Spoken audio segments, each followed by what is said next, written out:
ಈ ದೆವ್ವ ಮತ್ತು ಭೂತ ಅನ್ನೋದು ನಂಬೋದು ಬಿಡೋದು ನಿಮಗೆ ಬಿಟ್ಟಿದ್ದು.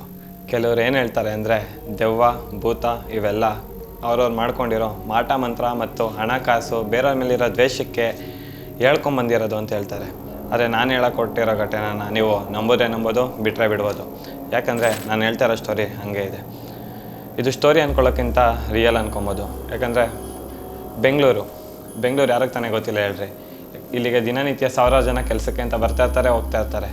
ಹಂಗೆ ಇಲ್ಲಿ ಟೂರಿಸ್ಟ್ಗಳಿರ್ಬೋದು, ಇಲ್ಲೇ ವಾಸ ಮಾಡ್ತಿರೋಂಥ ಜನಗಳಿರ್ಬೋದು. ಎಲ್ಲರೂ ಬೆಂಗಳೂರು ಅಂದರೆ ಇನ್ನೊಂಥರ. ಯಾಕಂದರೆ ಬೆಂಗಳೂರು ಮೊದಲು ಬೆಂದಕಾಲೂರು ಆಗಿತ್ತು, ಇವಾಗ ಬೆಂಗಳೂರು ಆಗಿದೆ. ಇನ್ನೊಂದು ಹೆಸರು ಸಿಲಿಕಾನ್ ಸಿಟಿ. ಏಂತಿಕಪ್ಪ ಇವನು ಬೆಂಗಳೂರು ಬಗ್ಗೆನೇ ಹೇಳ್ತಾ ಇದ್ದಾನೆ ಅಂದರೆ ಕೇಳಿಸ್ಕೊಳ್ಳಿ. ಬೆಂಗಳೂರಿನಲ್ಲಿ ಬೆಳಗ್ಗೆ ಹೊತ್ತು ಜನಗಳ ಸಾಮ್ರಾಜ್ಯನೇ ತುಂಬಿರುತ್ತೆ. ಎಲ್ಲಿ ನೋಡಿದ್ರು ಜನಗಳು, ಎಲ್ಲಿ ನೋಡಿದ್ರು ಓಡಾಡಿಕೊಂಡು ರೀಲ್ಸ್ ಮಾಡಿಕೊಂಡು ತುಂಬ ಜನ ಎಂಜಾಯ್ ಮಾಡಿಕೊಂಡು ಆರಾಮಾಗಿರ್ತಾರೆ. ಆದರೆ ಇದೇ ಬೆಂಗಳೂರು ರಾತ್ರಿ ಆಗ್ತಿದ್ದಂಗೆ ಇನ್ನೊಂದು ಲೋಕನೇ ಕಾಣಿಸುತ್ತೆ. ಬೆಳಗ್ಗೆ ಹೊತ್ತು ಗಿಜಿ ಅಂತ ಓಡಾಡ್ತಿರೋ ಜನ ರಾತ್ರಿ ಆಗ್ತಿದ್ದಂಗೆ ಸೇರ್ಕೊತಾರೆ. ಪಿಳ್ಳೆ ಕೂಡ ರೋಡಲ್ಲಿ ಓಡಾಡಲ್ಲ. ಆ ಥರ ಎಷ್ಟೋ ಜಾಗಗಳು ನಮ್ಮ ಬೆಂಗಳೂರಲ್ಲಿದೆ. ಕೆಲವರು ಬೆಂಗಳೂರಲ್ಲಿ ಮನೆ ಕಟ್ಟಬೇಕು ಅಂತ ತುಂಬ ಆಸೆ ಇಟ್ಕೊಂಡಿರ್ತಾರೆ. ಆದರೆ ನಾನು ಹೇಳ್ತಿರೋ ಜಾಗದಲ್ಲಿ ಮನೆ ಇರಲಿ, ಅಲ್ಲಿಗೆ ತಲೆ ಕೂಡ ಯಾರೂ ಮಲಗಲ್ಲ.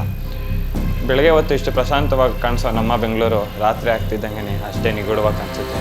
ಆ ನಿಗೂಢ ಏನು ಅಂತ ತಿಳ್ಕೊಬೇಕಂದ್ರೆ ಇವಾಗ ನಾನು ಹೇಳ್ತಾ ಇರೋ ಸ್ಟೋರಿನ ಕೇಳಿಸ್ಕೊಳ್ಳಿ.